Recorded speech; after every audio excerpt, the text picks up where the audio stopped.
연세대 경영학과를 졸업하고 회계사 시험을 합격하고 3일 회계법인에서 근무를 했었고 그 이후에 김현장 법률 사무소를 거쳐서 현재 개인 사무실 운영 중입니다. 사실 소개는 간단하고요. 오늘 과정은 숫자로 보는 회사 재무 이해인데 사실 숫자가 끼면은 예전 학교 다닐 때부터 겪으셨겠지만 재밌다고 느끼는 분들이 그렇게 많이 없습니다. 그리고 또 저 같은 경우 어떤 강의나 교재를 만들 때 사실 PT 자료에 글을 많이 안 쓰는데 이게 숫자가 끼고 또 재무제표 각 항목별로 설명 자료를 만들다 보니까 다소 좀 내용이 많아졌습니다. 그래서 그런 부분은 좀 감안을 부탁드리고요. 오늘 과정은 재무제표 분석을 중심으로 일단 전체적인 회사 재무 상황하고 산업평균 내지는 비교 대상 기업 간의 비교 이런 걸 통해서 현재 우리 회사 또는 목표가 되는 분석 대상이 되는 회사에 대한 경영 상태, 상황을 분석하고 또 앞으로 미래 경영을 예측하는 그런 기법 중에서 가장 기초적인 숫자로 표현되는 재무제표를 분석하는 그런 내용에 대해서 말씀드리도록 하겠습니다.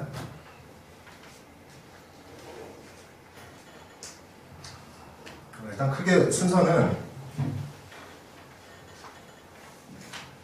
재무 분석의 기초에 대해서 말씀드리고 그다음에 재무 분석의 가장 기초가 되는 재무제표 중에서 각 이제 항목별로 구성 비율에 대해서 전반적인 말씀을 드리고 그런 걸 바탕으로 기업의 어떤 부실, 부도 가능성에 대해서 예측하는 방법에 대해서 간단히 말씀드리겠습니다.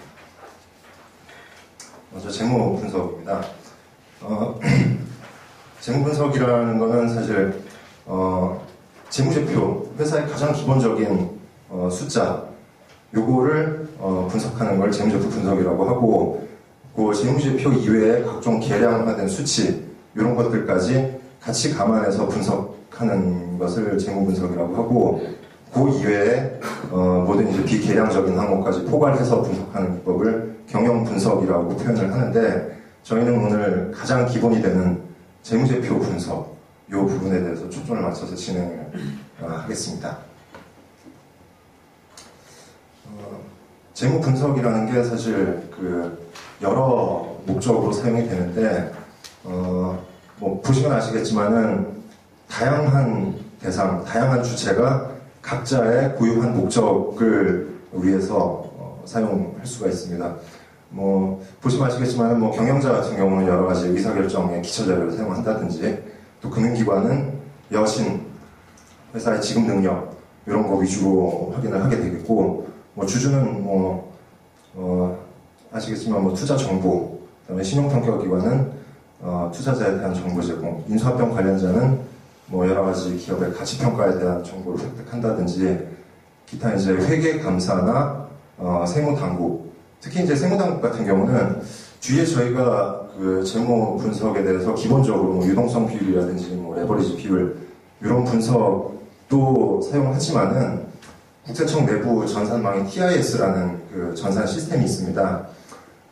거기 보면은 요거하고는 약간 다른 또 고유적인 기법을 사용합니다. 예를 들어서 인건비 대비 복리후생비 비율이라든지 매출액 대비 적대비 비율 그리고 업종별 또 개인 사업자 같은 경우는 현금 매출 비율이라든지 이런 걸 따지면서 특이한 항목이 나오면은 지방국세청의 신고 관리과 신고 분석과에서 분석을 하고 세무조사를 실시한다든지 그래서 담세 능력 또 기업의 수익성 이런 과세 목적으로 사용을 합니다. 그래서 먼저 이제 다소 좀 딱딱한 내용이긴 한데요. 기본적인 재무제표 구성부터 한번 쭉 훑어보고요. 그리고 각 재무제표별로 고유한 비율 분석에 대해서 말씀을 드리면서 그 비율 분석이 가지는 의미에 대해서도 말씀드리고 또 간단한 예제를 통해서 한번 분석을 해보도록 하겠습니다. 뭐 격리라든지 아니면은 또뭐 경영학 관련해서 이런 자료를 많이 보신 분들은 다소 좀 기초적이게 지루할 수는 있는데 어쨌든 뭐 리마인드 한다고 생각을 하시고요.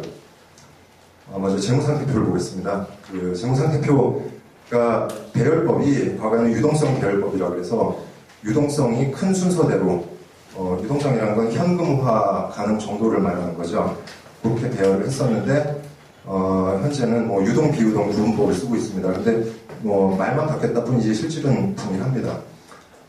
그래서 뭐 유동 비유동 구분은 1년 이내에 현금화가 되느냐 요거를 기준으로 하고 있습니다. 유동자산은 뭐 일단 현금이 가장 유동성이 크겠죠.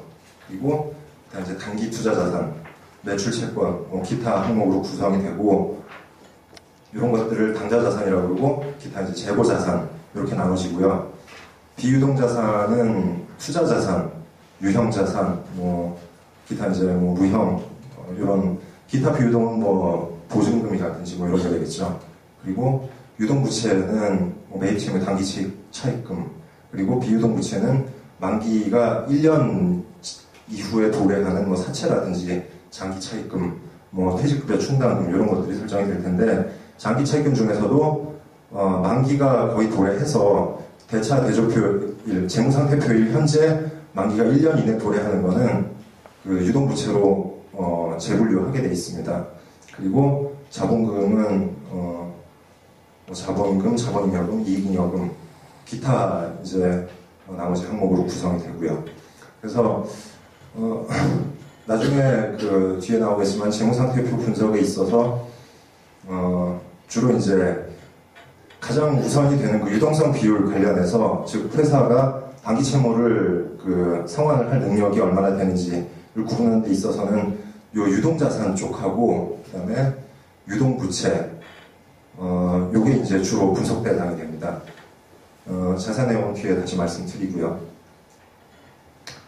그리고 손익계산서는 뭐 많이 보셨을 겁니다. 그래서 크게 처음부터 매출액이 있고 그다음에 매출을 위한 직접적인 원가, 매출 원가가 되겠죠. 제조업 같은 경우는 제조를 하는데 소요되는 원가, 제조 원가가 있을 거고 상품을 판매하는 도소매 업종 같은 경우에는 상품 매출 원가. 이것도 이제 세부적으로 들어가면은 제조 원가는 뭐 재료비, 노무비, 뭐 기타 이제 또 제공품이라든지 뭐 타계정 대체 이런 것들이 있을 거고 상품 매출 원가는 또 실제 매출된 그 매출에 대응하는 그 상품에 대해서 일일이 다 추적을 할 수가 없기 때문에 기초하고 단기 매입하고 기말 재고를 비교해서 단기에 빠진 거를 역산해서 산정하도록 그런 구조로 계산이 됩니다. 그렇게 해서 이제 매출로 인한 이익이 나오는 거고 기타 이제 매출과 회사 운영을 위한 기본적인 경비, 판매비와 관리비 이것들은 많이 보신 그 계정들일 겁니다. 급여라든지 인건비, 기타 이제 나머지 비용들이 있을 거고 이런 경상 비용까지 제한 이익이 이제 순수하게 영업을 통한 이익이 되겠죠. 그 외에 회사의 고유 업종 하고는 직접적인 관련이 없는 이자라든지 배당, 기타 대신에 이제 배당을 주 수입원으로 하는 뭐 업종이라든지 또 이자를 주 수입원으로 하는 업종, 뭐 금융업이라든지 이런 쪽은 이게 매출액 뭐 계정법은 좀 다르지만 이쪽으로 올라가겠죠. 그리고 기타 이제 이자 비용이라든지 나머지 비용들은 영업의 비용으로 빠지고 그렇게 되면은 실질적인 순이익이 나옵니다. 여기서 관련된 세금을 공제하면은 순수하게 회사에 남아있는 단기 순이익이 나오게 됩니다. 그리고 이제 요 단기 순이익이 결국은 아까 보신 재무상태표 요 자본 쪽의 이익잉여금 여기로 구성이 되게 되는데 그 이익잉여금을 산정하는 데 있어서 이익이 나면 무조건 이익잉여금으로 누적되는 게 아니고 물론 누적은 됩니다만은 요거를 배당을 통해서 처분을 할 수도 있고 또 기타 여러 가지 요인에 의해서 이익잉여금이 변동될 수 있습니다. 그래서 그거를 이익잉여금 처분 계산서를 통해서 확인을 할 수가 있는데 일단 처분 전 이익잉여금이라는 거는 단기에 발생한 단기 순이익하고 전기에서 넘어온 이익잉여금 요거를 합친 게 기초적인 처분하기 전에 이익잉여금이 되겠고, 기타 이제 여러 가지 또 변동사항들을 반영하면은, 이제 실제 이제 처분 가능한 이익잉여금이 나오고, 여기서 단기 중에 배당을 한다 하면은 배당금으로 이렇게 처분을 하고, 그리고 상법상 현금 배당을 하게 되면은 배당금의 10%는 일단 이익준비금으로 적립을 하게 돼 있습니다. 언제까지냐면은 이익준비금이 회사 자본금의 50%에 달할 때까지, 50%에 달하고 나면은 그 이후에는 회사 선택입니다. 그러면 이익준비금은 적립만 해놓고 사용을 할 수 없느냐? 요거는 회사의 어떤 결손보전이라든지 자본 전입으로 사용할 수가 있습니다. 용도가 좀 한정이 되어 있습니다. 기타 이제 항목들을 가감하면은 이제 단기에 발생한 이익하고 전기부터 누적되어 온 것, 그리고 그것들을 외부로 유출시킨 것, 다른 항목으로 재구분한 것, 요것들을 제외하면은 순수하게 다음 기로 2월 내 이익잉여금이 산정이 됩니다. 그리고 순수하게 차기로 이익잉여금이 이렇게 산정이 되는데, 요게 재무상태표에 이익잉여금으로 들어가는 게 아니고, 요거는 처분 전 이익잉여금이 들어가게 되어 있습니다. 그래서 나중에 보시면은 아시겠지만은 그런 차이점이 있고요. 그리고 마지막으로 이제 현금 물음표입니다. 현금 물음표는 작성 방법이 두 가지가 있는데, 하나는 직접법, 하나는 간접법. 직접법은 말 그대로 현금이 실제 회사에 들어오고 나간 거를 쉽게 말해서 일일이 카운트를 해서 집계를 하는 겁니다. 그래서 매출로 인해서 회사에 현금이 순수하게 들어온 것, 매입으로 나간 것, 기타, 그리고 현금 물음표는 세 가지로 구분이 되는데, 영업활동, 투자활동, 재무활동, 이렇게 세 가지로 구분을 하게 되어 있습니다. 그래서 영업활동은 말 그대로 매출과 매입 등을 통한 회사의 영업을 통한 현금의 흐름이 되겠고, 투자활동은 어떤 투자 자산을 취득하거나 처분하는 것, 기타 물론 건물, 기계 이런 것들이 회사 영업을 위한 거긴 하지만은, 영업은 주로 이제 매출, 매입, 영업 활동과 직접 관련된 것들이고, 요것들은 그것들을 위한 부수적인 장비들, 유형의 장비들은 투자 활동으로 분류를 하게 되어 있습니다. 그리고 또 부호를 보시면은 매출은 플러스, 매입은 마이너스, 그리고 투자로 인해서 투자 자산을 매각을 했으니까 플러스, 건물을 취득했으니까 이런 자산은 증가했겠지만은 현금은 그만큼 나간 게 되겠죠. 그리고 이제 재무활동이라는 거는 회사의 어떤 차입금이나 자본금 조달 이런 쪽이고, 반대로 또 차입금을 상환하거나 배당금을 지급하는 거는 재무활동으로 인한 현금 유치되기 되겠죠. 그래서 이 세 가지 활동을 총 계를 냈더니 현금이 기초보다 요만큼이 증가를 했더라. 그리고 기초에 현금이 요만큼 있었으면은 증가분을 합치면 기말 현금이 나오겠죠. 요게 직접법을 통한 현금 물음표 양식이 되겠고요. 간접법은 일일이 다 카운팅을 하는 게 아니라 간접적으로 회사의 당기순이익부터 출발합니다. 당기순이익은 아까 손익계산서에서 보셨듯이 매출, 매입, 통관비, 기타 이제 영업의 손익을 다 제한 순수한 손익을 얘기를 하는데, 거기에는 감가상각비라든지 이런 그 현금을 수반하지 않는 손익이 포함이 되어 있습니다. 그래서 그런 것들을 다시 공제를 해야 되겠죠.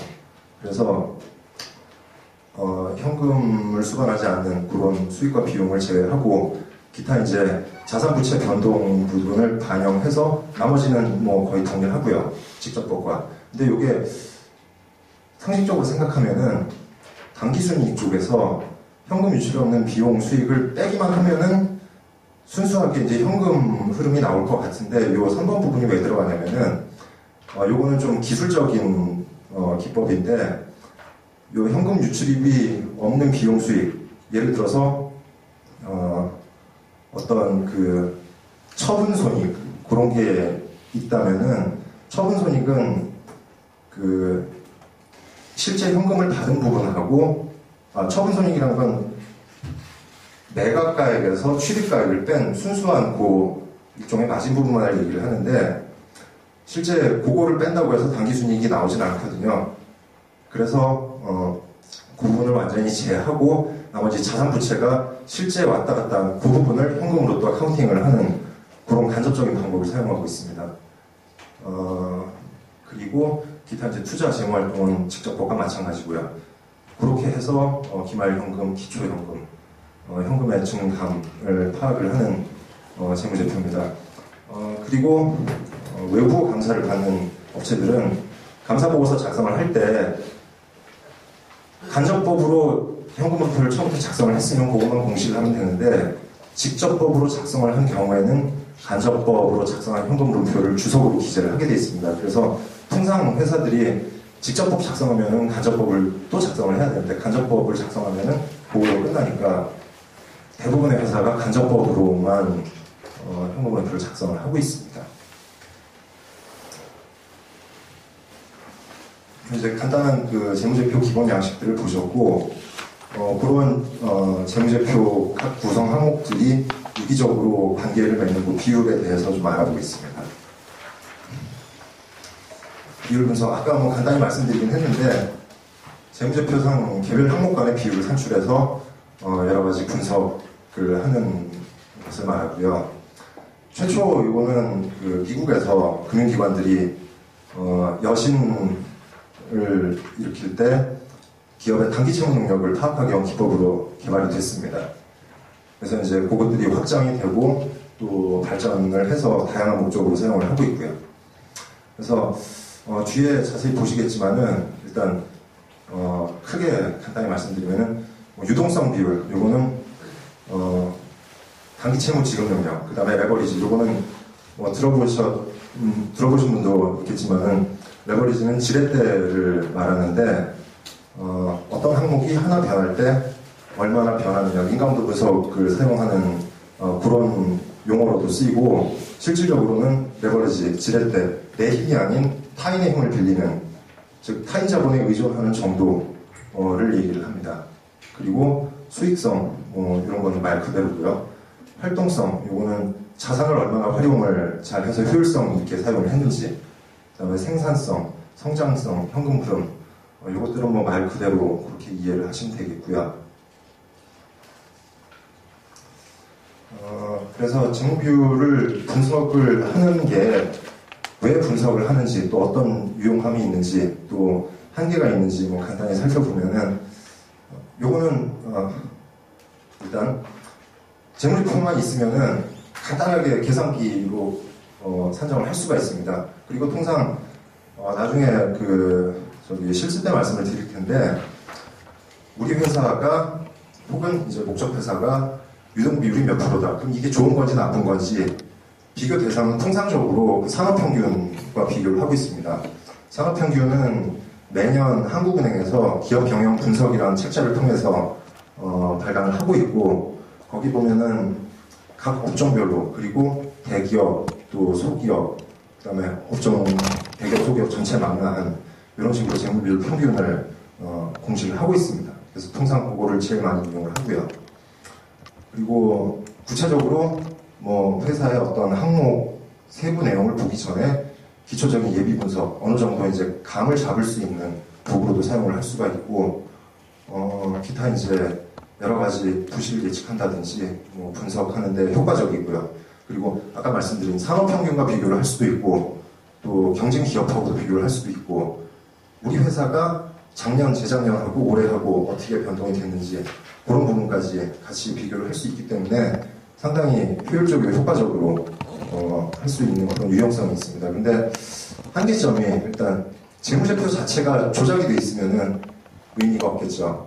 그리고 숫자로 공시 표시된 내용만을 분석 대상으로 하고 있기 때문에 비회계적인 요인, 예를 들어서 유동 비율이 산업평균보다 일시적으로 낮을 수도 있고, 우리 회사 정책상 재고를 일시적으로 많이 보유할 수 있는데 그런 것들은 고려가 안 되고 단지 숫자상으로 비교만 가능할 뿐이니까 이제 그런 부분에 있어서 한계가 있고, 그리고 과거 자료만 가지고 있기 때문에 뭐 미래 예측을 하는 데 있어서 일정 부분 한계가 있을 수밖에 없고요. 뭐 업종 주기라든지 여러 가지 변동이 고려되지 않는 한계가 있고, 기타 이제 동일한 결과에 대해서 예를 들어서 뭐 재고 비율이 낮다. 그러면은 무조건 좋은 거냐, 아니면 무조건 나쁜 거냐에 대해서 사실 정답은 없습니다. 그거는 그때그때 상황에 따라서 그 해석을 할 수밖에 없는 건데, 그러한 해석이 이제 사람마다 또 상황마다 달라질 수가 있는 거고요. 그리고 또 회계 처리를 어떻게 하느냐에 따라서 달라질 수가 있는데, 예를 들어서 선택이 가능한 회계 처리, 유형자산을 감가상각하는데 정액법을 사용할 수도 있고 정률법을 사용할 수도 있고, 그래서 그런 부분에 있어서는 그 기업 간 비교가 좀 비교 가능성이 저하된다, 그런 한계가 있을 수 있고, 그래서 이러한 한계를 좀 극복하기 위해서 여러 가지 또 뭐 기법을 개발을 하는데, 일단 기업별로 비교를 할 때, 예를 들어서 삼성전자하고 LG전자하고 비교를 한다라고 할 때 단지 매출액이 뭐 몇 대 몇이냐, 또 매출 원가가 몇 대 몇이냐 이렇게 비교를 하자면은 조금 애매한 면이 있습니다. 그래서 아예 삼성전자의 매출을 100으로 놓고 매출 원가하고 판관비를 매출액 대비 몇 퍼센트 이렇게 산정을 해보고, LG전자도 매출액을 100으로 놓고 나머지 비율 구성을 해서 그것들 간에 이렇게 비교를 해보면은 아무래도 조금 비교 가능성이 상승하겠죠. 그리고 또 기간별 비교를 통해서 예를 들어서 뭐 LG전자에 대해서 각 연도별로 구성 항목의 어떤 변동성을 알아보고 싶다 할 때는 LG전자의 2010년 매출을 100으로 놓고 매출하고 그 구성 항목들을 다 100으로 놓고 2011년에는 그게 뭐 몇 퍼센트로 바뀌었는지, 또는 2009년, 8년은 몇 퍼센트였었는지, 그렇게 기간별 비교를 할 수가 있겠습니다. 그래서 뭐 여러 가지 또 그런 한계를 극복하기 위한 기법들이 개발 중이고요. 먼저 이제 본격적으로 그 비율 분석을 좀 들어가 보겠습니다. 먼저 유동성 비율인데요. 이거는 아까 말씀드렸다시피 기업의 단기 채무 능력을 측정하기 위한 비율인데, 제일 많이 나오는 비율이 요 유동 비율입니다. 이게 유동부채분의 유동자산, 즉 유동자산을 다 팔아서 유동부채를 갚을 수 있느냐, 유동부채라는 단기 채무를 얘기한다고 그랬죠. 1년 내에 상환기간이 도래하는. 그래서 이 부분이 가장 지금 핵심적인 분석, 기초적인 비율로 사용이 되고 있고요. 그 다음에 유동자산만을 가지고 보기에는, 유동자산에는 당좌자산하고 재고자산이 있다고 그랬는데, 재고자산 같은 경우는 내가 팔고 싶다고 해서 언제든지 다 팔아버릴 수 있는 거는 아니니까 차라리 재고자산을 빼고 나머지 당좌자산 가지고만 비교를 해보자 라는 게 이제 이 당좌 비율이고요. 요거는 유동 비율보다 조금 더 직접적인 비율이 되겠죠.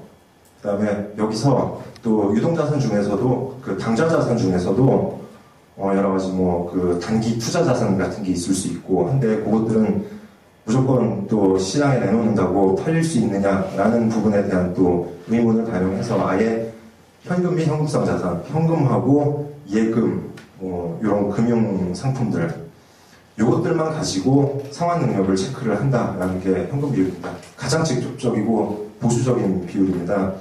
그리고 뭐 회사마다 업종마다 다르지만은 통상 뭐 유동 비율은 뭐 몇 프로가 적정하지 않냐, 또 현금 비율은 뭐 어떤 회사나 업종에서는 5% 정도가 적정하지 않냐, 또 20% 정도가 그래도 좀 안전하고 적정하다, 뭐 여러 가지 얘기가 있습니다. 그리고 마지막으로 순운전자본 비율, 요거는 유동자산에서 유동부채를 뺀 회사의 순운전자본이, 즉 단기 운영 자금의 개념이 되겠죠. 순운전자본이라는 게 그게 이제 총 자산에서 얼마나 차지하는지, 회사 입장에서는 이 비율이 크면 클수록 뭐 긍정적이다 이렇게 생각을 할 수가 있습니다. 그래서 재무제표 관련해서는 뭐 요런 정도, 일단 재무상태표에서 유동성 비율 관련해서는 이 정도 비율을 분석을 할 수가 있는데, 제가 간단한 예제를 가지고 좀 말씀드리겠습니다. 재무상태표가 있는데, 제가 이렇게 빨간 줄로 나눠 놓은 게 유동 항목과 비유동 항목을 구분해 놓은 겁니다. 그래서 일단 보시면은 유동 비율, 요거는 유동 부채분의 유동 자산. 유동 자산은 요거 세 개를 합친 금액이고, 유동 부채는 요 두 가지를 합친 금액이고, 그렇게 비율을 따져봤더니 150%가 나왔습니다. 산업평균을 비교해보니까 산업평균보다는 높게 나왔습니다. 유동자산 관련된 비율이 더 높다는 얘기죠. 그래서 요거는 높을수록 양호하다, 이렇게 평가를 할 수가 있습니다. 그리고 또 당좌 비율 같은 경우는 위에 유동자산에서 요 재고자산을 뺀 요게 당좌자산이 되겠죠. 그래서 그거를 유동부채로 나눈 그 비율이 53%, 산업평균은 85%로 일단, 물론 요거는 다 예시입니다, 예시. 제가 임의로 숫자를 산정을 한 거고, 산업평균보다는 훨씬 낮게 나왔습니다. 그래서 일단은 분량으로 체크를 하고, 그다음에 현금 비율, 요것도 보니까 훨씬 낮게 나왔죠. 분량으로 체크를 하고, 순운전자분 비율, 요건 유동자산에서 유동부채를 뺀, 그 금액의, 그 비율에 대해서는 산업평균보다 양호하게 나왔습니다. 요게 이제 사실 요런 정도는 재무제표를 보고 또 각 비율을 어떻게 산정하는지 설명만 보시면은 계산기 몇 번 두들기면 다 확인이 가능한 것들입니다. 근데 요것들이 가지는 의미가 뭐냐, 요게 중요하겠죠. 여기서는 보면은 유동 비율은 높게 나왔습니다. 근데 당좌 비율부터는 안 좋게 나오죠. 그 이유는 유동 비율과 당좌 비율의 차이가 재고자산이 들어갔냐 안 들어갔냐, 그 차이입니다. 재고자산을 집어넣으면은 양호하게 나오고, 재고자산을 빼면은 불량하게 나오는 거죠. 그 얘기는 재고자산이 상대적으로 비중이 크다는 얘기입니다. 그게. 그래서 이 회사에 대한 그 문제점을 파악을 한다라고 할 때 기초적인 분석을 통해서 여기서 확인할 수 있는 거는 재고자산 수준이 산업평균보다 높다. 1차적으로는 이렇게 분석이 되고요. 그러면은 요거를 해결하기 위한 방법이 뭐냐? 일단 재고가 많으면은 재고를 없애야겠죠. 없애는 방법은 판매죠. 그래서 매출 촉진을 통해서 재고자산을 현금화해야 된다. 이러한 방안이 가능할 거고, 또 하나는 재고자산 비중이 높다면은 나머지 비중을 높이면은 재고자산 비중이 상대적으로 줄어들겠죠. 그러면 나머지 항목이라는 게 결국은 현금이라든지 뭐 매출 채권 이런 쪽일 텐데, 결국은 현금과 매출 채권 쪽을 늘리려면은 결국은 뭐 매출을 통해서 그거를 신장을 해야겠죠. 그래서 재고 누적이 문제다. 재고 누적을 해소하기 위해서는 매출 촉진을 통해서 재고 수준을 낮추고 현금 등의 비율을 높여야 된다. 이러한 분석이 가능합니다. 그리고 두 번째, 레버리지 비율. 이건 이제 타인 자본 의존 정도인데, 아마 요거는 많이 들으셨을 겁니다. 부채 비율이 뭐 몇 프로다. 뭐 한동안 건설사들 한꺼번에 뭐 여러 가지 그 악조건에 빠지고 할 때 이런 것들이 나왔었고, 기타 이제 자기 자본 비율. 요것도 요거랑 일맥상통한 개념이고요. 그 다음에 그래서 부채 비율은 자기 자본분의 부채. 이렇게 보시면 되고, 자기 자본은 총 자본이라는 거는 자기 자본과 부채, 타인 자본을 합친 총 자본, 즉 총 자산과 동일한 개념입니다. 그 중에서 자기 자본이 차지하는 비율. 1 마이너스 부채 비율은 자기 자본 비율이 되겠죠. 두 개 합치면 1이 되는 거고요. 그리고 차입금 의존도, 요거는 총 자본 중에서 차입금, 즉 차입금이라는 거는 이자 발생 부채를 얘기하는 겁니다. 그 매입 채무라든지 뭐 이런 거는 해당이 안 되겠죠. 그러한 것들. 그 다음에 차입금 평균 이자율, 전체 차입금 중에서 이자 비용 비율, 일종의 뭐 회사의 어떤 타인 자본을 사용하기 위한 평균 이자 개념이 되겠습니다. 그리고 이자 보상 비율. 요거는 회사가 영업을 통해서 발생한 이익으로 이자를 얼마나 갚을 수 있느냐. 즉 이자 비용이 1이고 영업이익이 5라면은 이자 보상 비율은 500 또는 500% 이런 식으로 표현이 될 텐데 높을수록 긍정적인 비율이 되겠죠. 그리고 에비타 이자 비용 비율인데 에비타 같은 경우는 통상 이제 법인세 차감전 이익에서 이자 비용과 감가상각비를 더한 개념입니다. 그래서 요거는 EBIT 세전 이익에서 디플레이션하고 아모타이제이션 이런 것들을 합친 개념이라는 뜻인데 세전 현금 흐름 요게 이제 세전 현금 흐름입니다. 그래서 그거 대비 이자 비용에 대한 비율을 측정하는 그런 공식이 되겠고요. 그래서 부채 비율가 제가 아까 말씀드렸다시피 어떤 비율은 몇 %가 정답이다, 적정하다 이렇게 말씀드리긴 조금 어려운데 통상적으로 부채 비율은 한 100% 정도 선이 이렇게 건강한 기업의 척도다 그런 얘기들을 많이 하고 있고 자기자본 비율은 한 50% 정도 차입금 의존도는 한 30% 정도 물론 이게 정답도 아니고 상황에 따라 다 틀리긴 하겠지만은 통상적으로 얘기 나오는 비율들 수준이 이렇게 됩니다. 그래서 그거는 참고로 알아두시고요. 그래서 레버리지 비율에 대해서 간단히 살펴보면요. 일단 부채 비율은 총 이제 자기 자본분의 즉 자본 4080분의 6650 나머지 부채를 합친 게 162%다라는 얘기고 요거는 요 업종에 대한 산업 평균을 확인해봤을 때 이렇게 나왔더라라는 일종의 기준이 되겠죠. 그래서 요거는 부채 비율이 산업 평균보다 높으니까 일단은 좋지 않다 이렇게 일단 체크를 하고요. 그다음에 자기 자본 비율 요것도 자기 자본 요거는 총 자본입니다. 총 자본이라는 거는 아까 말씀드린 타인 자본과 자기 자본 합친 그게 이제 재무상태표상 차대 일치를 통해서 총 자산과 일치하는 금액입니다. 그래서 총 자산 즉 총 자본 중에서 자기 자본 차지하는 비율이 38%, 업종 평균 50%. 이것도 좀 낮다 그렇게 확인이 되고요.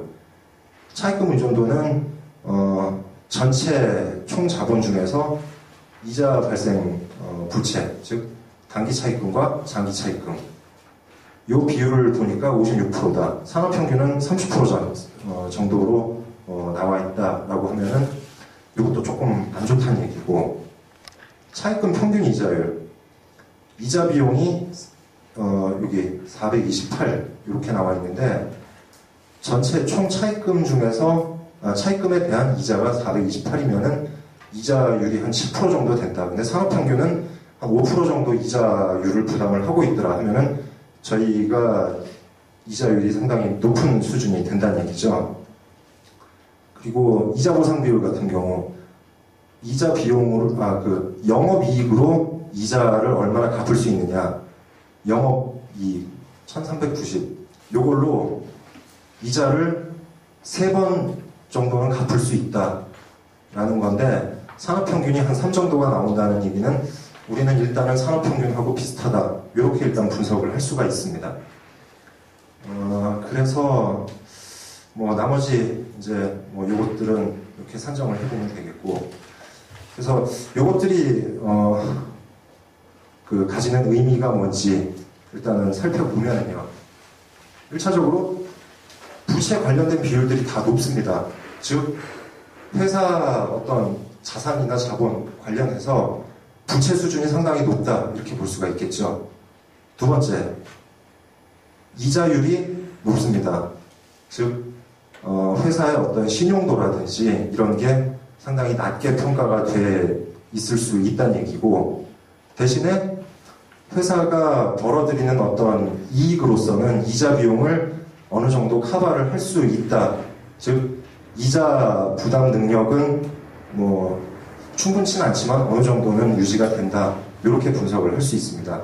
그러면 요거는 분석을 하는 주체별로 다르게 판단을 할 수가 있는 게 회사 입장에서는 부채 수준은 조금 높을 수 있을지 몰라도 이자는 우리가 충분히 갚을 수 있으니까 뭐 이러한 영업을 통해서 부채 부분도 상환할 능력이 된다라고 이제 간접적으로 주장을 할 수가 있는 반면에 금융기관 입장에서는 부채 비율도 높고 이자율도 상당히 높기 때문에 차입금 수준을 줄여야 된다. 여신 회수 이런 쪽으로 이제 의견을 표명을 할 수가 있겠죠. 그리고 또 하나 지금 이자율이 높기 때문에 불경기라든지 향후 이제 경제 상황에 의해서 이자율이 높아지게 되면은 오히려 회사로서는 지금 이자 보상 비율 근근히 버텨오던 게 악화가 될 수가 있습니다. 요게 높아지니까. 그렇게 되면은 전체적으로 이자를 상환할 능력과 아울러서 차입금을 상환할 그 여력이 그만큼 축소가 되는 거죠. 그래서 요거는 뭐 금융기관과 회사가 공통적으로 생각할 수 있는 게 차입금 수준을 일단은 낮춰야 된다라는 데 있어서는 뭐 요 분석상으로는 공감이 되는 항목입니다. 그리고 또 회사 입장에서는 요 이자율을 인하할 필요가 있는 거죠. 뭐 은행과의 협상을 한다든지 아니면은 뭐 좀 더 낮은 이자를 부담할 수 있는 그런 금융기관으로 뭐 갈아탄다든지 이제 그런 쪽으로 생각을 할 수가 있겠죠.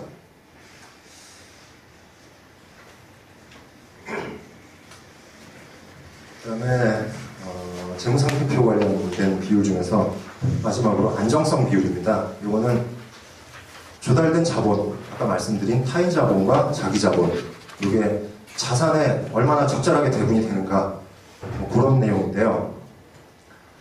비유동 비율, 예전에는 고정 비율이라고 불렀습니다. 이거는 자기 자본분의 비유동 자산, 즉 자기 자본이 비유동 자산에 얼마나 투자가 되어 있는가. 요거는 가정이 자기 자본이라는 거는 즉 회사의 자본금, 이거는 지금 당장 상환할 의무가 없는 그런 자본이죠. 즉 일종의 장기 자본 내지는 영구 자본이라고 표현을 합니다. 상환할 의무가 회사가 청산하기 전 혹은 뭐 자본금 감소, 감사를 하기 전에는 상환 의무가 없기 때문에.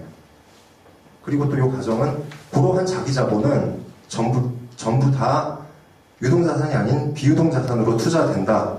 비유동자산이라는 거는 뭐 현금이나 뭐 재고자산을 제외한 뭐 유형자산.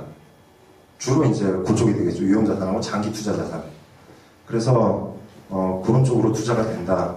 라는 가정이 있고 또 한 가지 의미는 그 유동자산 같은 경우 예를 들어서 회사 뭐 공장이나 뭐 시설을 운영하기 위해서 필요한 토지나 건물을 샀을 때 이것들은 살 때는 돈이 들어가는데 만약에 그 돈을 빼내려면 결국은 그 토지나 건물을 매각을 해야 되는데 그게 쉽지가 않죠. 그리고 수시로 뭐 샀다 팔았다 하는 그런 항목이 아니기 때문에 장기 자본으로 조달해서 투자를 하는 게 철칙입니다. 그렇기 때문에 장기 자본 중에서도 가장 기한이 긴, 즉 기한이 없는 자기 자본으로 사용하는 게 가장 유리하다. 일단 그런 과정에서 시작을 하는 비율입니다. 그리고 비유동 장기적 합률, 요거는 뭐 같은 논리인데 예를 들어서 토지나 건물을 사는데 그러한 영구자본, 자본금으로 투입을 하기도 하지만은 장기 부채, 장기 차입금, 뭐 은행에서 뭐 10년 내지는 20년짜리 뭐 차입을 한다든지 뭐 그러한 비유동 부채까지도 비유동 자산으로 투자된다. 즉 비유동 자산은 단기 차입금이 아닌 비유동 부채하고 자기 자본으로 투자해야 된다라는 개념에서 출발한 비율입니다. 그래서 요 두 가지는 상당히 유사한 비율인데 여기서 한 가지 이제 확장이 된 개념이고요. 그래서 요 비율을 간단히 살펴보겠습니다. 그 정상태표 일단 예시와 앞에 거하고 비슷한 거고요. 비유동 비율은 아까 말씀드린 자기자본분의 비유동 자산, 즉 4080분의 비유동 자산 5100 이렇게 나눠보면은 125%입니다. 산업 평균은 110%고요. 즉, 이 얘기는 뭐냐면은, 산업 평균은 자기 자본을 비유동 자산으로 다 투자를 하고, 나머지 10% 정도만 다른 걸로 투자를 했는데, 요 회사는 자기 자본 100%를 다 투자하고, 25%를 자기 자본 이외에 다른 재원으로 투자를 했다라는 얘기고요. 그래서 자기 자본을 초과해서 투자했다. 그런 개념이고, 나머지 이제 부분까지 확장을 한다면은, 비유동 부채까지 확장을 한다면은, 산업평균 95%인데, 이 회사는 자기 자본하고 비유동 부채를 합치니까 이 비율이 떨어졌다는 얘기는 비유동 부채가 그만큼 크다는 얘기죠. 즉, 비유동 자산을, 투자를 하는데, 장기 차입금으로 조달을 했다. 즉, 요거는 단기 차입금으로 조달하지 않고 장기 차입금하고 영구 자본으로 투자를 했다. 그렇기 때문에 바람직한 그런 비율이 된다. 이런 해석이 가능합니다. 그래서 일단 지금까지 그 재무상태표 관련된 비율들을 쭉 일단 좀 살펴봤는데, 첫 번째 유동성, 그 단기 채무 지급 능력, 이 부분에 대해서 일단 전체적으로 한번 살펴봤고요. 두 번째, 타인 자본에 의존하는 정도가 어떻게 되는지, 부채 비율이라든지, 뭐 이자율, 이자 보상률, 이런 거에 대해서 살펴봤고, 세 번째, 조달된 자본이, 즉, 조달된 자본, 장기 자본 위주의 분석이 되겠죠. 자기 자본과 비유동 부채, 그것들이 비유동 자산 쪽에, 어떻게 활용이 되는지, 물론, 이게 어떻게 보면 돈이 꼬리표가 달린 게 아니기 때문에, 자기 자본 가지고 뭐 비유동 자산 투자할 수도 있고 다른 뭐 투자할 수도 있는데, 일단 아까 말씀드린 그런 가정, 비유동 자산은 장기 자본으로 투자하는 게 원칙이다라는 가정하에 분석을 하는 방법입니다. 그래서 일단 요 정도까지 살펴봤고요. 다소 좀 딱딱하고 좀 획일적인 내용이라 조금 지루하실 텐데, 한 5분 정도만 쉬었다 할까요? 잠깐 쉬었다 하시죠. 예. 5분만 쉬겠습니다. 한 달에 한 번 이렇게 만나시는 거죠? 네. 되게 오랫동안 만나시는 것 같아가지고. 상당히 멀리서들 많이 오신 것 같은데, 그러니까, 구미, 울산, 포항, 진주, 그다음에 뭐 서울에서도 저기 뭐 성동 쪽도 있고, 인평 쪽도 있고, 상당히 다양한 것 같습니다. 울산 같으면은 끝나고 어떻게 내려가시나요? 안 내려가세요? 내일 또 볼 일 있으신 거예요? 아니, 내일 조금 내려가고. 네.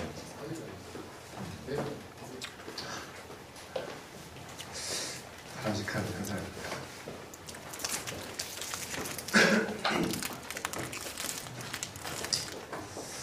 아까 재무상태표에 대해서 쭉 알아봤고요. 이제는 손익계산서 쪽으로 넘어가 보겠습니다.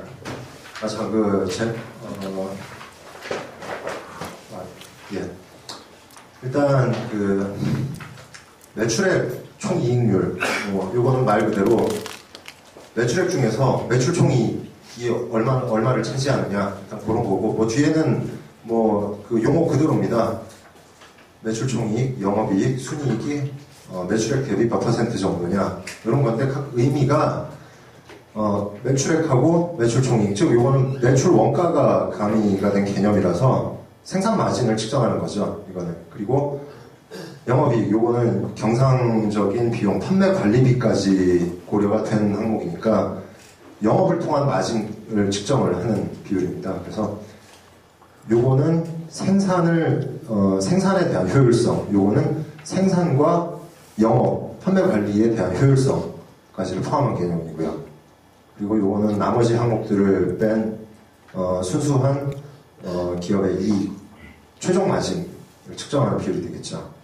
그리고 기타 이제 요것들은 뭐 매출액하고는 직접적인 관련은 없지만은 총 자본 대비 영업이익이 얼마냐, 회사의 규모 대비 이익 수준이 어떻게 되는지, 그리고 또 요거는 회사의 자기 자본에 비한 순이익이 얼마나 되는지. 이게 이제 ROE입니다. 리턴 에쿼티라고 그 자기 자본에 대한 비율. 이게 뭐 여러 가지 책에서도 상당히 자주 언급되고 있는 개념이죠.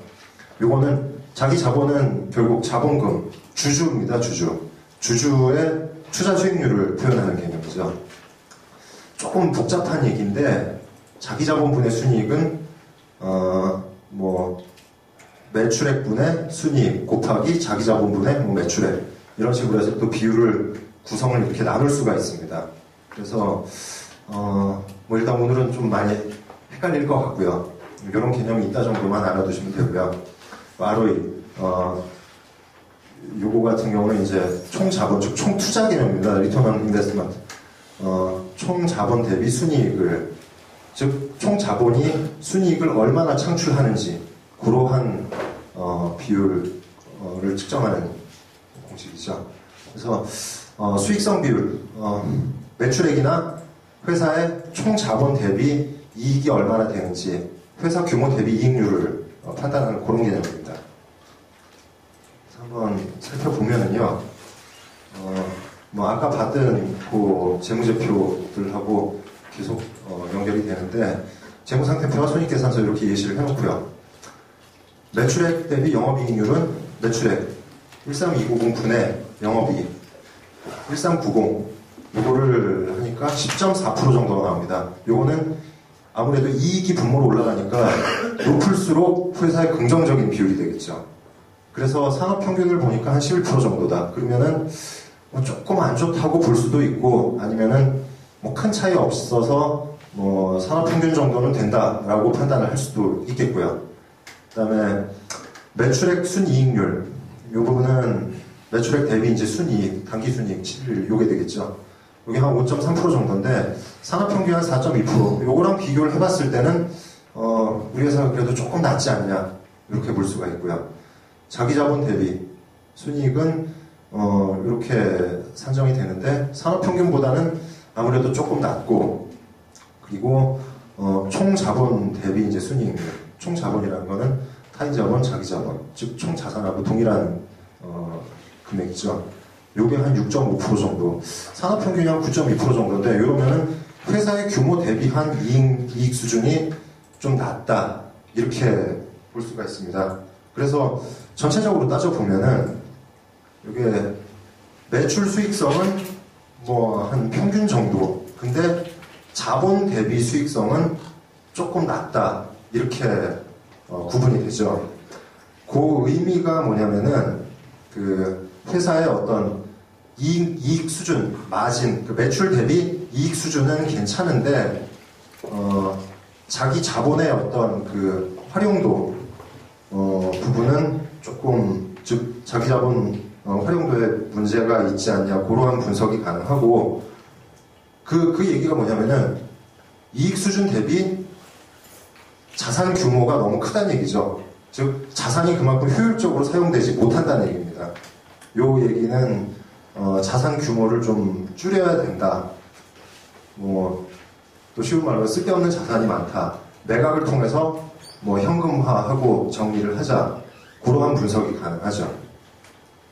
그래서 뭐 방금 말씀드린 게 뭐 이익은 괜찮고 뭐 자산 활용도가 뭐 낮다. 비율상으로 따졌을 때 그렇게 나오기 때문에 그런 식의 분석은 가능하겠지만은 그게 정답은 아닐 수 있습니다. 그래서 회사의 어떤 업종 상황 또 기타 이제 뭐 어떤 경제의 흐름이라든지 정책 이런 것 따라서 종합적으로 고려를 해야 된다는 얘기고 대신에 뭐 그러한 것까지 나가기 앞서서 가장 기본적인 분석으로 일단 그러한 출발을 삼을 수 있다는 얘기입니다.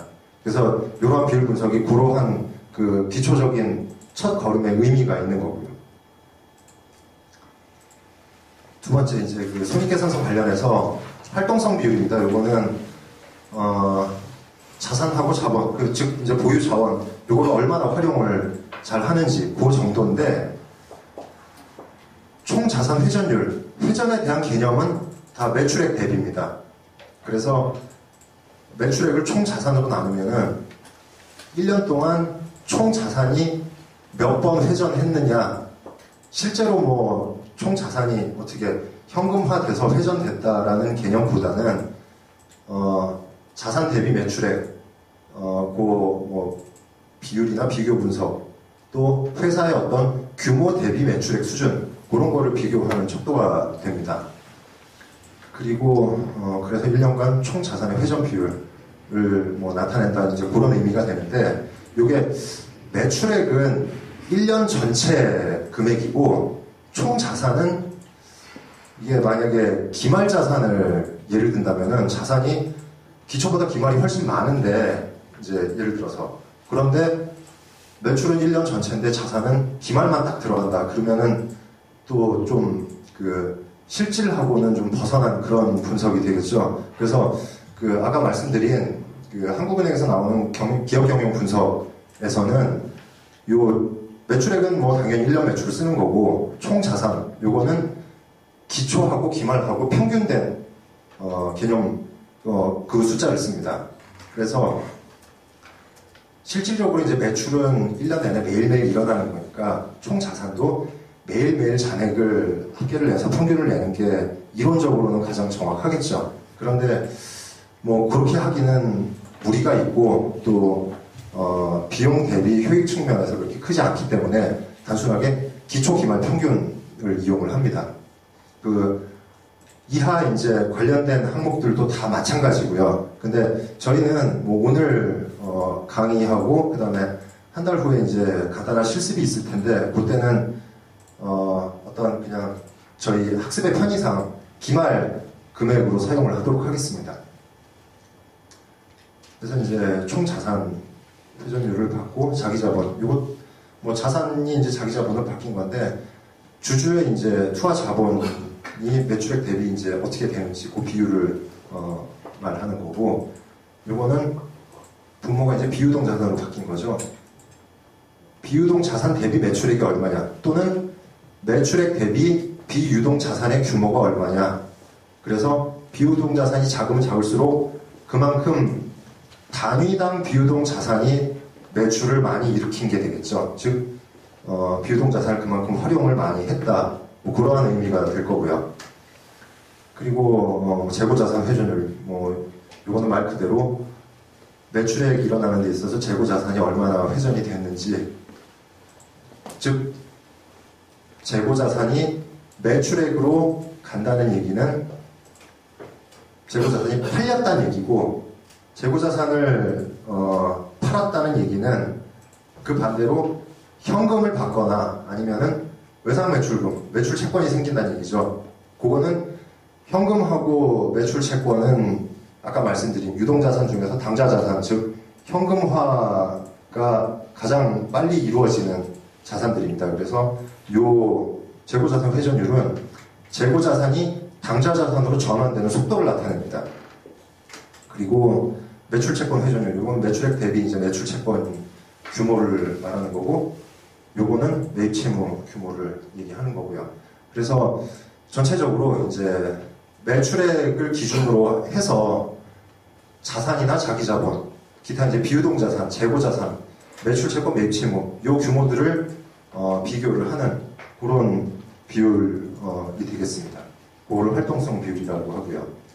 그래서 간단한 예시를 통해서 또 한번 확인을 해보겠습니다. 재무상태표와 손익계산서는 앞서 보신 거의 양상입니다. 그래서 총 자산 회전율, 요거는 어차피 분모는 전부 다 매출액입니다. 분자는 매출액입니다. 그리고 분모가 달라지는 거죠. 이 얘기는 그 단순하게 표현을 하자면은 이 비율들은 숫자가 높게 나올수록 좋다는 얘기고, 요 맨 밑에 두 개는 제가 따로 말씀드리겠습니다. 그래서 단위당 자산 또는 뭐 자본 규모 대비 매출액이 그만큼 많이 창출된다. 이러한 얘기로도 할 수가 있고, 또는 이 매출액을 창출하기 위해서 자산이 요만큼이 소요가 된다. 자본이 요만큼이 소요가 됐다. 그런 얘기니까 이거는 분모가 클수록 분자가 작을수록 유리한 비율들이 됩니다. 그래서 총자산 회전율, 산업평균은 한 1.7회전 정도인데 회사는 1.6. 그러면은 일단은 뭐 거의 비슷한 걸로 보여진다. 뭐 그렇게 해석을 할 수가 있고요. 자기자본 회전율도 마찬가지로 산업평균하고 거의 비슷한 수준이고, 그 다음에 비유동자산 회전율이 산업평균보다 좀 낮습니다. 즉 매출액 대비 비유동자산이 그만큼 많다는 얘기죠. 많으니까 비유동자산의 어떤 활용도가 좀 떨어진다라고 볼 수가 있고요. 그 다음에 재고자산 회전 자체도 요 매출액을 창출하기 위해서 재고자산이 지금 이만큼이 어떻게 보면 남아있는 건데 재고 수준이 높다고 볼 수가 있는 거죠. 그래서 이제 산업평균보다는 또 낮아서 뭐 그렇게 산정이 되고, 그 다음에 매출채권 회전율, 요거는 매출액을 요만큼을 창출을 했는데 현재 이제 돈을 못 받고 남아있는 잔액이 요만큼이다, 그런 얘기인데, 즉 다시 말해서 항상 매출채권은 요 정도가 남아있다라고 봤을 때는 요 매출채권이 한 8.8회 정도 회전이 됐다는 얘기입니다. 즉 1510이 회수가 되고 또 발생하고 또 회수되고 또 발생하고, 그렇게 8.8회가 회수가 돼야지 요 매출액 금액이 나온다는 얘기죠. 요거는 회전이 높으면 높을수록 좋은 게 매출채권, 즉 외상매출금이 회수가 빨리빨리 된다는 얘기입니다. 회수 기간이 짧아진다는 얘기죠. 그래서 회전율과 회수 기간은 역액관계에 있습니다. 그래서 이제 이 회사 같은 경우는 매출 채권이 그만큼 빨리 회수가 안 된다는 얘기고요. 근데 매입 채무 같은 경우는 그만큼 빨리빨리 지급을 합니다. 그래서 요거는 단순히 숫자가 높다고 좋은 게 아니라 오히려 현금 관리 측면에서는 매출 채권 회전율은 높을수록 좋고, 매입 채무 회전율은 가능한 한 대금 지급 기간을 뭐 늦춘다든지 하는 식으로 현금의 어떤 유동성 확보 측면에서는 이게 낮을수록 회사 현금 관리 측면에서는 유리하다고 그렇게 볼 수가 있겠죠. 그래서 이제 요거 같은 경우는 전체적으로 보면은 자산이나 자본 관련된 회전율은 뭐 그럭저럭 괜찮은 것 같은데 유동자산 회전율, 요게 조금 문제인 것 같고, 그 다음에 재고하고 매출 채권 관련해서도 조금 그 산업평균 대비 좋지 않아 보인다라고 일단은 분석이 되고, 요 의미들을 따져보면은 자산하고 자본의 어떤 활용성은 뭐 그럭저럭 산업평균하고 비슷하게 간다, 보통이다, 이렇게 해석이 되는데, 비유동자산이 상대적으로 금액이 큰 거죠. 이게 비중이 크죠. 그리고 마찬가지로 재고자산이 비중이 크죠. 그 얘기는 비유동자산의 활용도가 그만큼 낮다. 즉 매출액에 대비해서 비유동자산이 규모가 너무 크다, 이렇게 해석을 할 수가 있고요. 그리고 재고자산 관련해서도 매출액 대비 재고가 너무 많다, 재고관리의 어떤 효율성이 떨어지는 그런 의미가 되겠죠. 그래서 요거 같은 경우는 뭐 비유동자산 부분을 어떤 뭐 매각 내지는 뭐 효율화를 한다든지 해서 규모를 축소하는 방안이 있을 수가 있겠고, 재고자산 관련해서는 아까 저희 처음에 살펴봤던 그 비율에서 보셨듯이 재고 수준을 낮추는 방안, 뭐 매출 촉진 위주로 가겠죠, 보통. 그러한 게 되겠고, 그 다음에 마지막으로 매출 채권 회전율, 요거는 우리는 산업평균에 비해서 너무 천천히 회수한다. 그러니까 조금 더 회수 기간을 앞당겨서 회전율을 높여야 되겠다, 그러한 분석이 가능하겠습니다. 매입 채무 회전율은 당연히 이제 그 반대로 생각하시면 되겠고요. 그리고 그 다음에 생산성 비율, 뭐 말 그대로 얼마나 생산을, 즉 기업의 어떤 부가가치 측면에서 효율적인 생산이 이루어졌는지를 따지는 그런 개념들입니다. 그래서 감사보고서 맨 뒤에 보면은 부가가치 계산을 위한 항목해서 뒤에 나오는 게 있습니다. 실제 이제 감사보고서 활용 목적이 뭐 투자자의 어떤 뭐 무슨 뭐 정보 제공 목적 뭐 이런 것들이 있지만은 실질적으로는 그 기업 내부적으로 기본적인 재무 상황을 확인하고 주석을 통해서 또 세무 신고라든지 뭐 기타 재무 상태를 요약적으로 보여주는 그런 개념인데, 뒤에 보면은 이 부가가치 계산을 위한 항목에서 나오긴 하는데, 앞에 제가 말씀드린 기본적인 그 재무 상황을 확인하는 목적상으로는 부가가치 계산을 할 뭐 기회가 전혀 없는 거죠. 사실 별 의미 없는 숫자로 보일 수도 있는데, 이제 그거는 이러한 비율 산정하는데 필요한 항목들이라는 얘기고요. 그래서 이제 부가가치율, 말 그대로 매출액 대비 기업이 창출한 부가가치를 얘기하는 거고, 노동 생산성, 이거는 1인당 창출한 부가가치, 그다음에 자본, 요거는 뭐 분모가 총 자본으로만 바뀐 거죠. 그리고 노동소득 분배율, 요거는 이제 창출된 부가가치가 인건비로 얼마나 배분이 됐는지 그 비율을 나타내는 겁니다.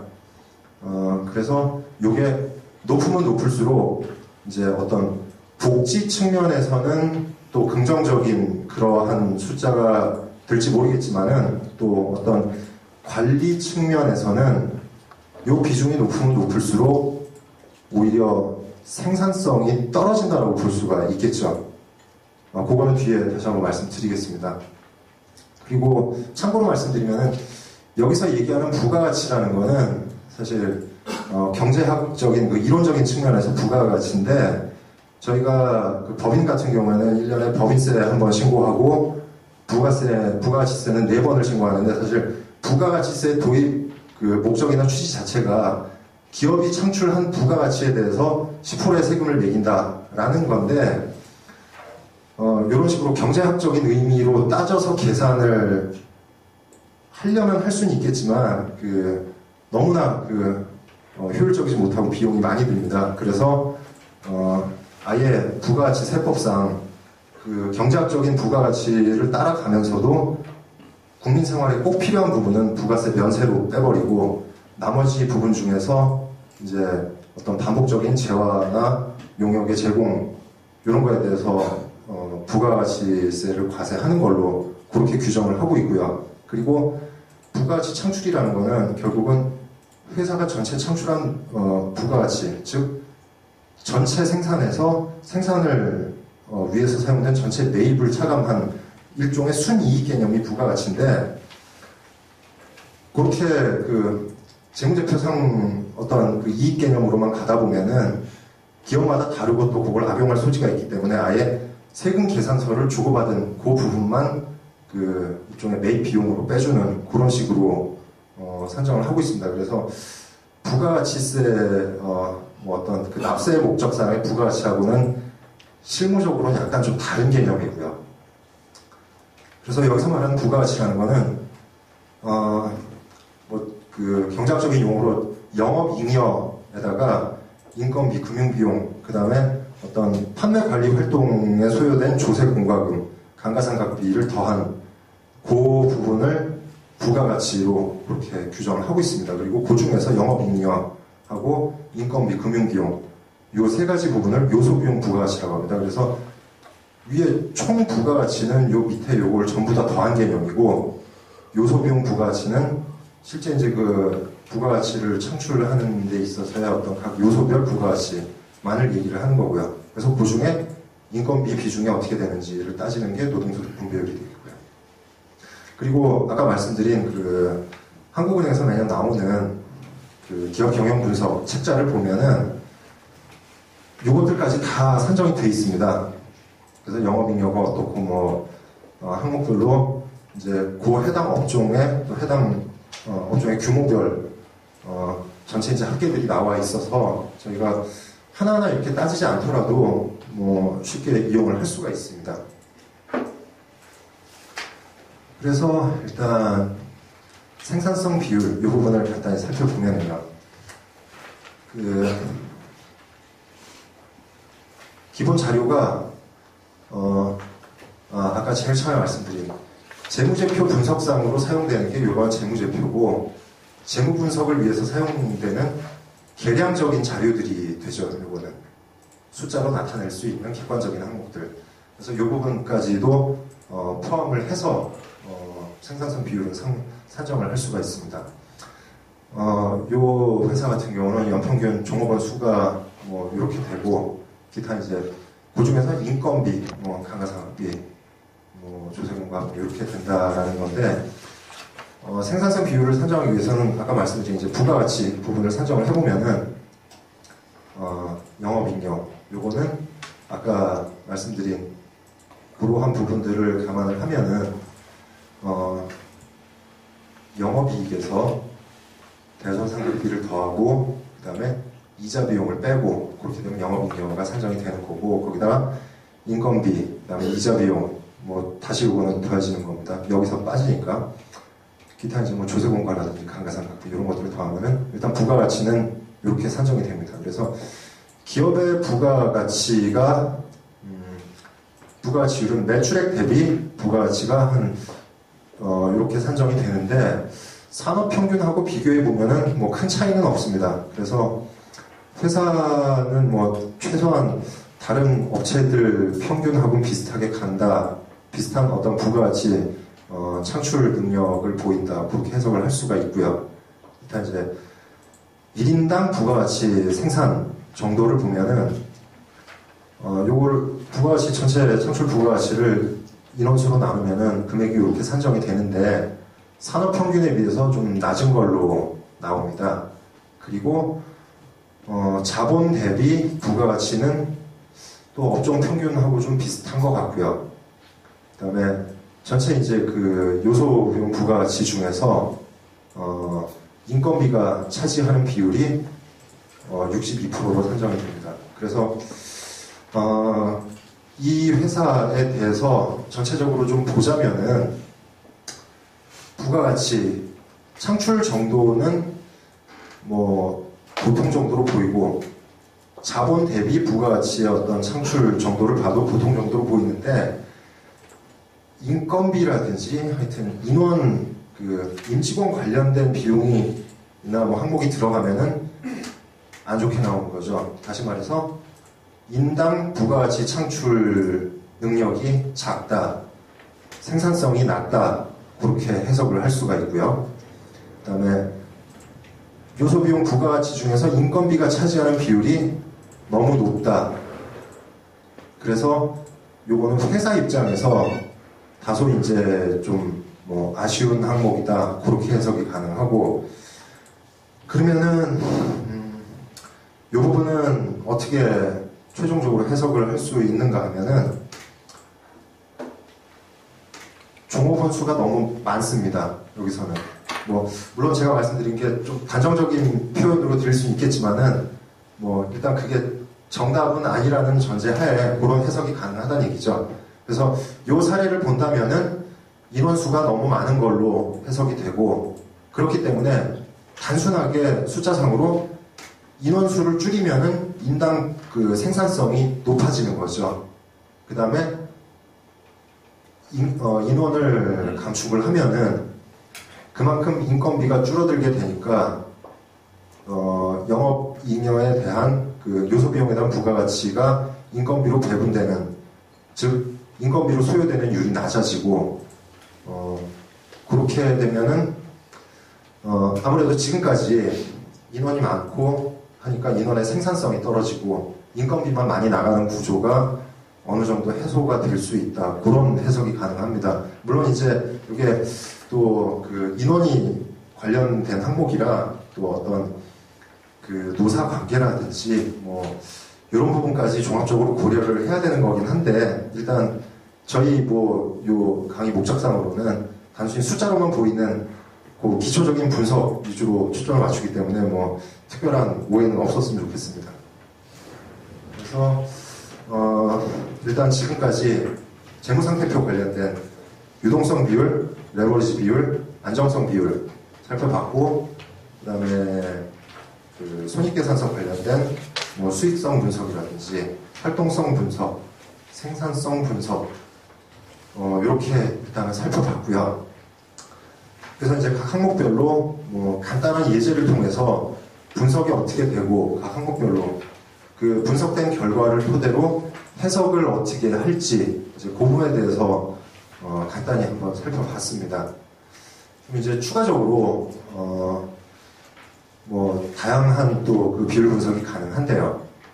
이거는 뭐 말 그대로 성장성 비율, 전년 대비 얼마나 증가를 했는지 그 비율을 측정하는 겁니다. 이거는 어떤 항목이든 그냥 갖다 붙이면 이름이 되는 거죠. 매출액이 얼마나 증가했는지를 보려면 이제 정기 매출액 중에 그 매출 증가에 몇 퍼센트 증가했냐 이런 걸 따지는 건데 뭐 상식적인 선이지만은 어쨌든 이런 부분은 영업활동 관련된 외형적인 성장도를 확인을 할 수 있는 비율이고 그거는 부수적으로 어떤 시장 점유율의 어떤 변동이라든지 기타 또 간접적으로 기업의 경쟁력이 어떻게 되는지까지 간접적으로 확인할 수 있는 비율이 되겠습니다.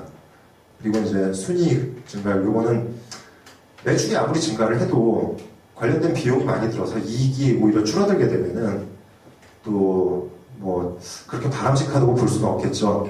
물론 이제 장기적인 전략을 통해서 일시적으로 손해를 본다, 뭐 그러한 뭐 전략도 가능합니다만은 1차적으로 저희는 요 숫자 근거된 분석만을 가지고 일단 오늘은 얘기를 할 때 매출보다는 오히려 실질적인 순이익이 얼마나 증가했는지 요게 오히려 기업의 실질적인 성장도를 측정하는 척도다 이런 개념이고요. 그리고 자기 자본이 얼마나 증가했는지 자기 자본은 물론 납입 자본금만을 표현한다고 볼 수도 있지만은 앞서 보신 대로 총 자산 중에서 그 부채를 뺀 나머지 즉 주주의 몫이 됩니다. 이거는 납입 자본금에다가 이익잉여금까지 합산한 개념이죠. 그래서 이 자본이 얼마나 증가했는지 즉 주주 가치가 얼마나 증가를 하는 건지에 대한 척도인데 이게 이제 한계점이 장부 가치 기준이라는 거죠. 특히 이제 뭐 투자 유가증권이라든지 그러니까 뭐 매도 가능 증권이라든지 뭐 그런 것들은 매해 시가 평가를 합니다만은 토지나 건물 같은 유형 자산이라든지 이런 것들은 물론 자산 재평가를 통해서 또 IFRS 도입한 기업들은 매년 또 뭐 시가 평가를 하게 돼 있습니다만은 일반 기업 회계 기준 하에서는 장부 가치로 즉 취득 가액으로 계속 가는 겁니다. 실질적인 자산 가치의 변동이 반영이 안 되는 거죠. 그 자산 가치의 반영이 변동되는 거는 결국은 이익잉여금 쪽 주주의 몫으로 온전히 돌아오는 건데 그 부분이 반영 안 된 단순한 장부 가치 기준이라는 한계는 있습니다. 그리고 이제 주당 이익 증가율, EPS라는 개념인데, 요거 이제 한 주당 이익이 얼마나 증가했는지, 요게 이제 통상 손익계산서, 감사보고서 손익계산서 보시면은, 매출액부터 시작해서 쭉 내려오면서 맨 밑에 당기순이익이 있고, 그 다음에 괄호치고, 뭐 주당 이익 얼마, 이런 식으로 되어 있습니다. 그래서 한 주당 이익이 얼마인지, 즉, 요거는 주주의 총 가치, 요거는 한 주당 가치, 뭐 그런 거를 측정하는 그런 비율이 되겠고요. 총 자산 증가율, 이거는 말 그대로 뭐 총 자산이 얼마나 증가했는지 그래서 전체적인 어떤 외형이란 게 통상적으로는 매출액을 회사의 외형으로 표현을 하는데 또 외형을 매출액으로만 뭐 표현해서 비교한다라는 법은 없습니다. 그래서 매출로 할 수도 있고 아니면 회사의 어떤 규모를 나타낼 때는 총 자산 개념을 사용을 합니다.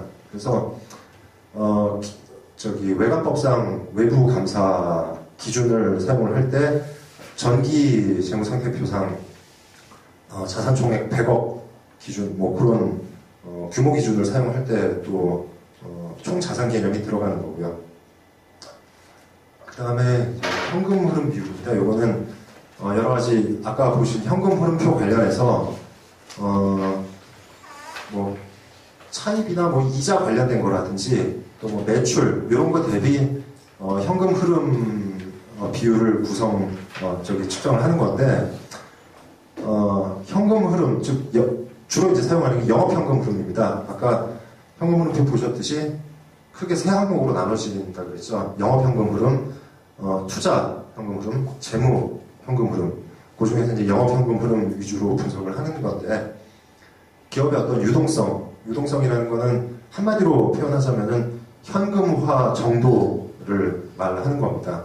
그래서 영업 활동을 통한 현금의 어떤 흐름, 현금 창출 정도, 그 부분이 관련된 다른 항목 대비 어떠한 비율을 가지고 있는지를 얘기를 하는 건데, 아까 이자 보상 비율 봤었는데, 이자 보상 비율은 기업이 벌어들인 영업이익으로 이자를 얼마나 갚을 수 있느냐를 측정을 하는 비율이고, 이 현금 보상 비율은 영업 현금 흐름으로 단기 차입금하고 이자를 어떻게 갚을 수 있느냐 이 얘기입니다. 그래서 뭐 여기다 이자 비용을 더한 이유는 영업 이자 비용으로, 즉 단기에 이자로 나간 것까지 일단 다시 집어넣고, 그래서 그게 다시 이자나 차입금으로 상환이 될 수 있는 건지를 확인하기 위한 거라서 이자 비용을 가산을 합니다. 그래서 말씀드린 대로 단기 차입금하고 이자 비용 부담 능력에 대해서 확인을 하는 거고요. 요거는 아까 이자 보상 비율 보셨던 게 이제 이자 비용분의 영업이익인데, 요거는 영업이익이 아니고 영업 현금 흐름을 통해서 이자 비용을 얼마나 상환을 할 수 있느냐, 그 측정 비율이고, 요거는 뭐 말 그대로 요 영업 현금 흐름 대비 이제 매출에 관련된 비율. 물론 요것도 이제 비율이 크면 클수록 단순하게 표현하자면 회사에 유리한 거죠. 이거는 매출액이 요 정도 될 때 관련된 현금이 이만큼 늘어난다는 거니까. 그리고 장단기 차입금 대비 이제 영업현금 흐름, 뭐 요것도 영업현금 흐름을 통해서 장단기 차입금을 얼마나 상환할 수 있느냐를 확인하기 위한 비율이고요. 요거는 이제 요 장단기 차입금보다 더 확장된 비율, 총 부채가 얼마나 상환할 수 있느냐, 뭐 그런 거를 확인하기 위한 그런 비율이 되겠습니다. 그래서 앞에 보신 요 전체적인 성장 정도, 그 다음에 기타 이제 현금 흐름표를 활용한 여러 가지 유동성 관련된 비율, 이런 것까지 통해서 이제 여러 가지 다양한 분석이 가능하고, 또 결국은 아까 말씀드린 대로 이거를 우리 기업체를 분석해서 이게 좋은 건지 나쁜 건지는 결국 산업평균 내지는 우리하고 이제 경쟁 대상 기업하고 뭐 비교를 통해서 확인을 할 수가 있겠습니다. 그리고 또 마찬가지로 아까처럼 단순히 비교를 했을 때 좋다 나쁘다 뭐 그거까지는 단순히 계산기만 좀 두들긴다든지 뭐 하면 확인이 되는데, 비율이 낮다 높다 이거를 어떻게 해석을 할 거냐, 단순히 한 비율만 놓고 보는 게 아니라 그거하고 관련된 다른 비율까지 같이 고려를 해서 해석을 해야 더 효용성이 있는 겁니다. 그러면 이제 마지막으로 그 기업 부실이라는 게 뭐고, 그러한 징후를 어떤 식으로 확인을 할 수가 있느냐, 그거를 확인을 해보면요. 흑자도산이라는 말도 있듯이 또 현금 흐름표의 중요성에 대해서 뭐 말씀 많이 들으셨을 텐데, 일단 뭐 현금이 없으면 안 된다. 즉 채무 상환에 대한 그 중요성이죠. 그래서 기업 부실이라는 거는 뭐 여러 가지 의미로 표현할 수 있습니다만은, 한마디로 뭐 지급 불능 상태를 가장 많이 언급을 하고 있고, 지급 불능 상태라는 거는 결국은 요 밑에 아래 항목들 크게 보면 세 가지인데, 이것들이 계속 누적이 돼서 이제 그런 상태가 된다, 이렇게 볼 수가 있고요. 뭐 상식적인 내용들입니다. 비용이 수익보다 계속 많으면은 당연히 뭐 상식적인 표현으로도 부실해지는 거죠. 그리고 투자 수익률보다 자본 비용, 요거는 타인 자본 비용과 자기 자본 비용을 전부 다 합친 개념인데, 물론 이제 자기 자본 비용은 배당을 준다 안 준다 따라서 또 여러 가지 또 뭐 그 율이 달라질 수는 있습니다만은, 어쨌든 그 투자하기 위해서 조달한 자본 비용보다 투자 수익률이 낮으면은 결국은 마이너스가 난다는 얘기죠. 그리고 투자 수익률이 동일 업종 평균 투자 수익률보다 낮게 되면은 요거는 뭐 직접적으로 우리가 부실하다 안 부실하다 이렇게 얘기하긴 그렇지만은 간접적으로 저희가 아까 앞서서 뭐 비율 분석할 때 산업평균하고 비교를 했습니다만은 간접적으로 우리 기업의 경쟁력이 떨어진다, 점유율이 낮아진다 이러한 징후로도 해석을 할 수가 있고요. 그래서 크게 보면 이제 이러한 세 가지 정도로 요약을 할 수가 있습니다.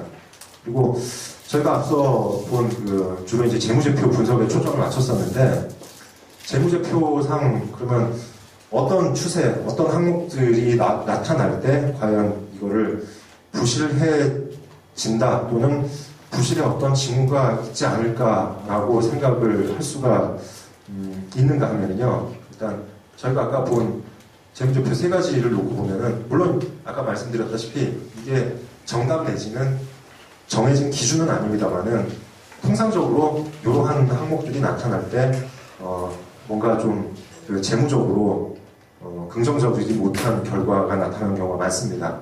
그래서 재무상태표를 보면 일단 유동성 측면이죠. 현금.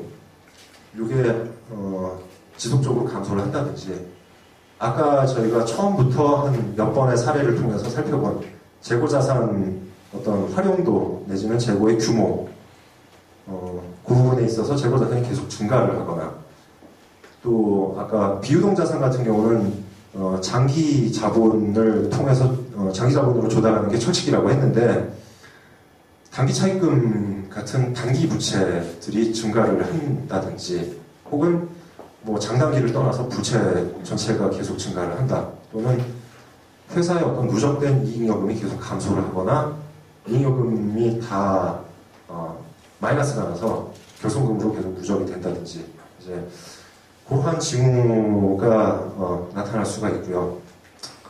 결국 결손금이 계속 나타나다 보면은 자기 자본까지 잠식을 해버리는 그런 결과가 됩니다. 그래서 뭐 상장기업 뭐 관련해서 자본 잠식 뭐 이런 얘기가 있으면 뭐 상장 폐지라든지 뭐 그런 또 세부적인 기준이 있는 것처럼 재무상태표를 통해서는 이러한 기본적 요거 이외에도 여러 가지 많습니다. 저는 일단 대표적으로 간단히 확인할 수 있는 부분들에 대해서 말씀을 드리는 거고요.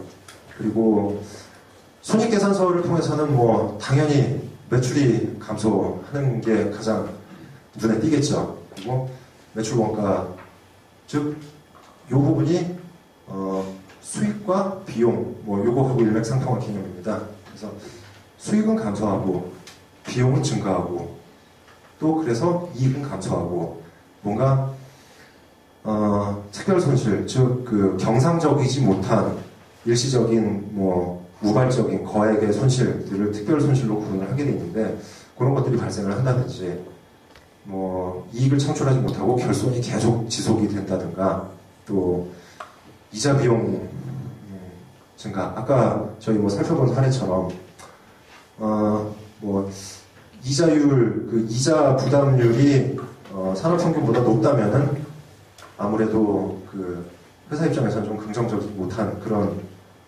상태라고 확인을 할 수가 있는 거죠. 그리고 또 어떤 대규모의 처분 손실이 일어났다. 이게 비효율적인 자산을 정리하는 구조 조정의 일환으로 이런 게 발생할 수도 있지만은 결국 단기 채무를 상환하지 못해서 비유동 자산 부분을 급하게 처분을 해야 되는 유동 자산 부분이 그만큼 부족하기 때문에 그래서 급하게 처분을 하려면은 결국은 매각가액이 낮아질 수밖에 없는 거고 그렇게 되면 이제 대규모 처분 손실이 발생할 가능성이 있는 거죠. 그리고 인건비가 지속적으로 감소를 하는 뭐 그러한 징후가 보일 수가 있겠고요.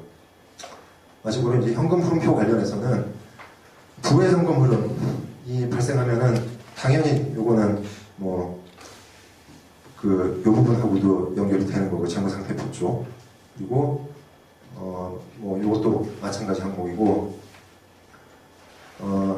영업활동으로 인한 현금 흐름이 감소를 하거나 단기 차입금 조달로 장기 부채를 상환한다든지 즉 아까 뭐 누차 말씀드렸다시피 뭐 정해진 기준은 아닙니다만은 단기 차입금이 증가를 하면 할수록 그만큼 단기적인 자금 부담이 커지는 거죠. 그렇기 때문에 가능한 한 단기 차입금은 좀 동일하게 조달을 할 수 있으면 단기보다 장기로 가는 게 1차적으로 유리하다. 일단 이러한 관점에서 출발을 했었고요, 아까. 그래서 그런 관점으로 봤을 때 오히려 장기 부채가 단기 차입금으로 전환이 돼버리는 그 반대 결과가 되는 거죠. 그리고 또 현금화폐상으로도 손익계산서와 마찬가지로 이자 비용이 증가를 한다든지 또 단기적인 자금 조달, 단기 차입금 조달하고 마찬가지 개념입니다. 그래서 어떤 그 부채 쪽은 장기적인 게 단기적으로 전환이 되거나 단기가 늘어나는 것, 그리고 현금 등 유동성 관련된 항목이 줄어드는 것, 그리고 수익보다는 비용이 커지고 자본 관련된 어떤 그 조달 비용보다 수익률이 낮아지는 그러한 현상들이 종합적으로 부실의 징후로 볼 수가 있겠습니다. 그래서 마지막으로 저희가 아까 여러 가지 비율 분석에 대해서 개략적으로 살펴봤는데 이러한 분석을 할 때 고려할 사항이 간단하게 말씀드리면은 아까 여러 가지 비율을 살펴볼 때 그 비율이 가지는 의미가 뭔지 1차적으로는 그 부분을 먼저 염두에 두고 출발을 해야 되겠고요. 그리고 그러한 비율 분석의 어떤 유용성이나 한계점, 아까 앞서 말씀드렸습니다만은 여러 가지 그 비용 대비 효율 측면에서 이게 효율적이고 유용하고 단순하니까 또 예비적인 측면에서는 유용성이 있기는 한데 어떤 재무제표를 근거로 하기 때문에 재무제표가 당초부터 잘못 만들어졌다든지 또 회계처리 어떤 선택이 가능한 항목에 있어서 다른 회계처리를 적용하게 되면 아무래도 비교 가능성이 떨어지겠죠. 그러한 한계점을 인식하고 재무제표 비율 분석 이외에 다른 그 경영이라든지 여러 가지 그 상황에 대한 분석까지 같이 고려가 돼야 되는 거고요. 그래서 종합적으로 판단을 해야 되는 거고, 그 다음에 이제 비율 해석의 상대성. 여기 아까 유동 비율이 좋다 나쁘다 단순히 이렇게 어떤 흑백놀이 50대 50으로 따질 수 있는 게 아니라 같은 결과라도 회사의 어떤 그 전략이나 상황에 따라서 다르게 해석을 할 수가 있겠습니다. 그런 부분까지 고려를 해야 되겠고요.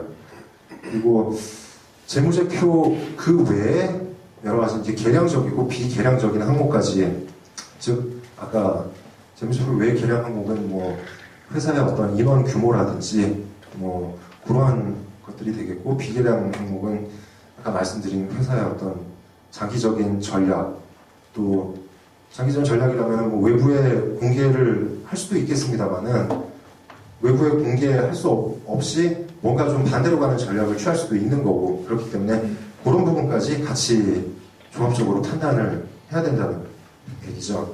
그래서 오늘 짧은 시간입니다만은 조금 많은 항목을 한꺼번에 살펴보려고 하다 보니까 다소 좀 욕심이 제가 앞서서 조금 좀 딱딱하고 지루한 시간이 됐을 것 같은데요. 그래도 나중에 전체적으로 직접 한번 비율 분석이라든지 그 재무 분석을 해보시거나 아니면은 다른 분들을 통해서 비율 분석에 대한 어떤 해석을 해야 될 기회가 있을 때 직접적이든 간접적이든 이렇게 한 번쯤은 좀 지루한 과정을 겪어야 나중에 또 기억에도 좀 남고, 그래서 향후 이제 여러 가지 경영 분석, 전략, 수립 그런 측면에서 다소 좀 유용하지 않을까 생각에 조금 욕심을 부렸습니다. 일단 시간이 지금 한 3, 4분 정도 남았는데 일단 공식적인 강의는 오늘 여기서 마치고 혹시 또 질문사항이나 궁금하신 사항 있으면 제가 개별적으로 받기로 하겠습니다. 감사합니다.